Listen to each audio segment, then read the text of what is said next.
For the sake of what people call transparency, I'm recording this at 6 in the evening because if you haven't heard the news, ICE has shot another American citizen. And just like the last time this was a topic to talk about, of course, it happens, reactions come about, opinions, you have officials giving their statements about what they see. Thank you so much for doing this, and would welcome also any other guidance from Chief Scott. Did the 37-year-old who had a license to carry, did he brandish a gun? And at what point did law enforcement retrieve the gun and also the magazines from him? Can you offer clarity on where this individual showed up to impede a law enforcement operation and assaulted our officers? They responded according to their training and took action to defend the officer's life and those of the public around him. And I don't know of any peaceful protester that shows up with a gun and ammunition rather than a sign. This is a violent riot when you have someone showing up with weapons and are using them to assault law enforcement officers. Because video appears to show he's disarmed before shots are fired. So I just want clarity on that. And beyond that, I just want to follow up and ask who within the federal government is leading the criminal investigation, understanding that CBP OPR has opened up an internal investigation. And beyond that, why did federal agents tell Minneapolis Police Department to leave the scene? We're continuing to follow the exact same protocols that we always have. And so this investigation is ongoing. We're continuing to gather the facts as they unfold throughout that. And we'll do it just like we did under the entire Trump administration and previous administrations. Nothing has changed, and we'll continue to release details as we have them. But I want you to not distract away from the facts of this situation. Our law enforcement officers were there doing a targeted operation against an individual who was in this country illegally and had a criminal conviction for domestic assault with intent to do bodily harm and other convictions as well. This individual went and impeded their law enforcement operations, attacked those officers, had a weapon on him and multiple dozens of rounds of ammunition, wishing to inflict harm on these officers, coming brandishing like that and impeding their work that they were doing. We'll continue to allow. That is a different. During this operation, an individual approached U.S. Border Patrol agents with a 9mm semi-automatic handgun. The agents attempted to disarm the individual, but he violently resisted. Fearing for his life and the lives and safety of fellow officers, a Border Patrol agent fired defensive shots. Medics on the scene immediately delivered medical aid to the subject, but the subject was pronounced dead at the scene. The suspect also had 2 loaded magazines and no accessible ID. This looks like a situation where an individual wanted to do maximum damage and massacre law enforcement. And as it's all going on, different angles are appearing, showing what happened to create a broader concept of what actually occurred. And now it's all laid bare for a bunch of people to see with their own eyes and how they choose to go about it from that. And amongst all of that, stupid people are trying to get other people excited to do something that's going to put them in jail. Good morning. Did you know most ICE agents don't wear their plates properly? I've seen it. They leave their sternum exposed. Also their pelvis. Almost no armor these motherfuckers wear is going to cover their pelvis. There's a lot of arteries and bones down there. One shot to the pelvis and you're disabled. Or dead. But based upon all the angles that are now publicly available for me to look at, here's what I see. I see ICE protesters doing what they usually do, trying to control traffic, trying to get everybody to realize that you can't drive unless you pay attention to this, or trying to stop ICE agents from patrolling the area. ICE agents see this, they confront these people. One woman gets pushed to the ground, and the man in question, who is now dead, confronts ICE agent by trying to push him back and attend to the woman that they just pushed down. ICE agent sees that and gets pushed and says, hey, I'm gonna pepper spray you. And then more ICE agents show up to subdue someone who they all just saw push an ICE agent. And as that's going on, people are recording, people are saying, hey, don't do that. And all of a sudden you hear gun, he's got a gun, or something to that effect.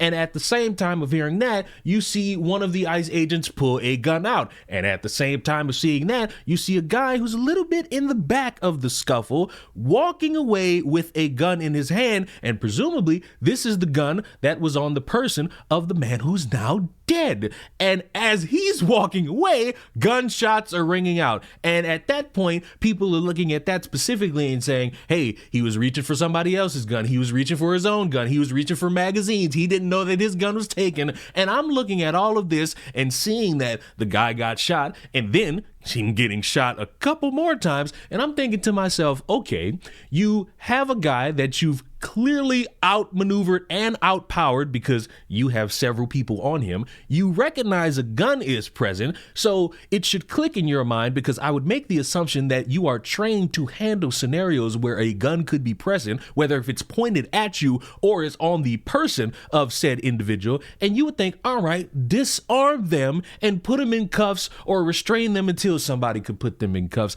And instead, we just immediately went left so fast. And when I say that, somebody might say that, well, it's a split-second decision. You got to factor in the safety of the officers, the one officer himself, and then people in the surrounding area. And I can understand that. But again, they're all on top of him and they're overpowering him. So unless this is the fucking Hulk, how in the fuck is he going to get off of all these people, reach for a gun, try his best to point it at somebody while pepper sprayed, and hope that he ends up killing somebody? It's a lot of factors that I can't look at and take in good faith, because I have to ignore what I'm seeing with my own eyes. A guy who in the moment is not really the strongest in the bunch getting shot, when I would make the assumption he probably should not have been shot. In the past on this channel, we've talked about shootings being justified or unjustified, and then the justified scenarios. Each time it involves somebody brandishing a weapon and trying to act like they could take somebody down who's got a gun pointed at them. It's always either been a knife or a gun and somebody trying their hardest to think that they're quicker than Sonic the Hedgehog, and they end up getting put down. And I can't correlate that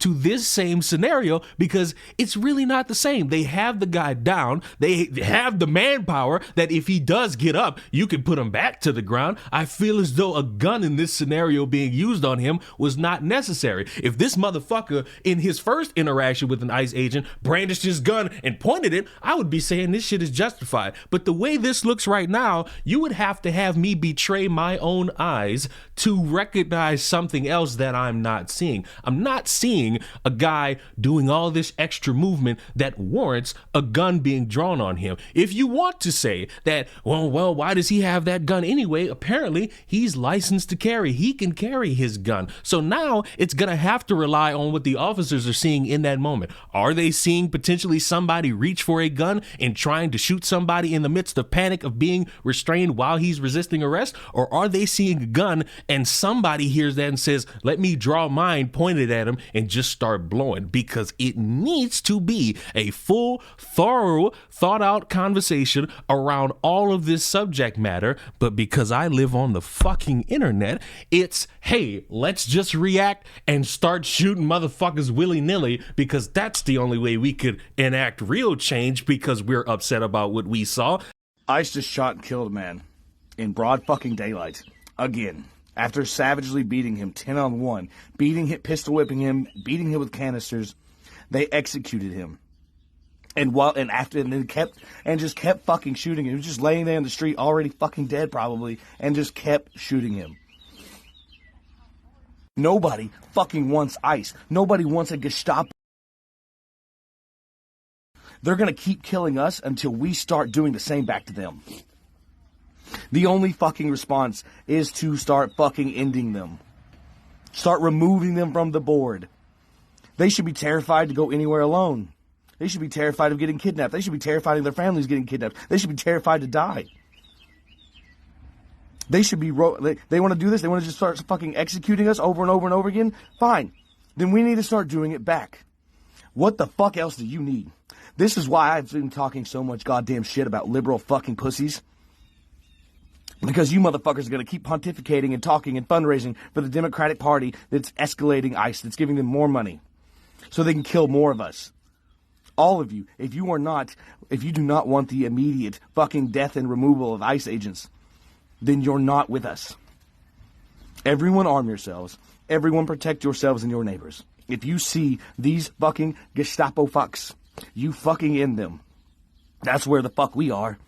They were beating him 10-on-1, had him held down in the fucking street, and then started shooting him. Oh, yeah, no, the guy, sure, they're gonna say, oh, he grabbed for a gun. Yeah, if I was getting pistol whipped, I'd try to grab the fucking gun too. They were gonna kill him regardless. No matter how that situation is, no matter, he could have been screaming, I surrender, please, leave me alone. It doesn't matter what the fuck you say. They want to inflict pain. If they can't inflict pain, they'll move on to the next person that they can. He was dead the moment he was fucking stopped by ICE. It can and will happen to anyone. What else do we fucking need? What else do we fucking need to prove to the fucking general population that, like, hey, we have to start killing these motherfuckers back?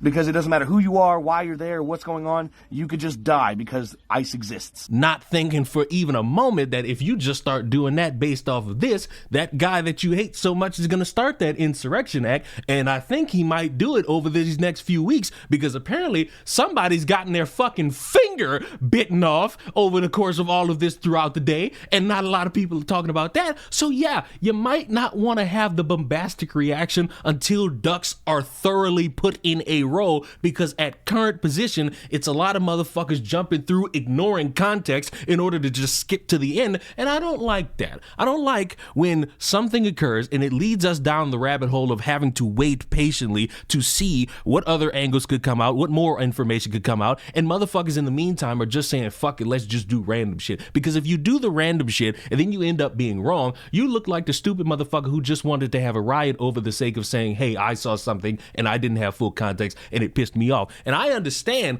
looking at this and being very scared, being very upset, because a guy who has the right to record interactions and go about his day is annoying as fuck, being in traffic, disrupting the flow of traffic and trying to motion and have people go through if they're not ICE certified. I understand being somebody who's a fan or in favor of ICE, seeing this shit and being mad at protesters, not wanting them in the street. They could be on the sidewalk recording, but we can't sit here and play half-assed around subject matter even when it's readily available. You can't sit here and pretend or make up your own version of the story like apparently this man was assaulting this woman and the ICE agent saved her, ignoring that an ICE agent pushed that same woman to the ground and that man defended her, or at least tried to protect her from anything further by pushing the ICE agent back, which then leads to how we got here. But for some reason, fanatical fan fiction matters the most to a lot of people, and I just don't get that. In the coming weeks, we're going to get more information about this, and I feel as though, and you can disagree or agree with me if you want, that the most important question to ask is to this man and asking him if he disarmed the person that they had subdued. Because if the answer is yes, we need to have a drastic conversation immediately about communication errors in regards to ICE agents or even law enforcement in general. Because how in the blue fuck did you hear gun, gun, gun, and at the same time disarm somebody, and someone else decides, hey, it's time to pull out my gun, and nobody's saying, hey, I got the gun, I've disarmed him, all within that split time. Yes, it's all split second decisions and whatnot, but you have to be someone trained in that scenario in making sure that your I's are dotted and your T's are crossed, and I'm fearing that it wasn't that scenario in this case, especially when you have people saying, oh, in this angle, he tries to reach for the gun, but if you look at the angle from the woman who was closest to it, the one that I believe is circulated the most, you see that he gets shot, then he jerks up, and then gets shot again. So how are we going to say he's getting up to reach for a gun after he's already been shot? It's a little bit difficult for me to get behind that camp because I have to read words while ignoring what I see with my eyes, and it's difficult for me to do that. Y'all gotta do me like the smallest favor and peep this, because I'm noticing this as I'm sitting there editing this video. Look at this guy, the same guy who was in the gray that walked away with a gun in his hand. He's reaching to pull the gun off of him. And it's at the same time they're yelling out gun, gun, gun. He's got a gun that you see it. He removes the gun. Guy pulls his gun out and is getting ready to shoot, and Buddy walks off with his gun. That guy in the gray walks off with his gun after removing it from his back or from his holster. That gun is not in that man's possession as they're shooting him. Time is the ultimate benefactor, and I feel like a lot of people are going to be impatient with the time that they have to figure out what's true and what's not true about this situation, just to start doing some dumb shit. And you've seen it throughout this video, a few individuals thinking that it's okay to just start doing dumb shit. And I would just like to say to anyone who feels as though it's the perfect time to try to start doing some dumb shit, you will go to jail or you may end up dead, and a lot of people won't know about you, despite a lot of people pretending like they're going to be in the history books 50 years from now. A lot of them will be forgotten, lost to time, and even worse, maybe on someone else's Wikipedia. In the meantime, let me know what you think about this all in the comments down below. I will see you all in the next one. Mwah. Goodbye.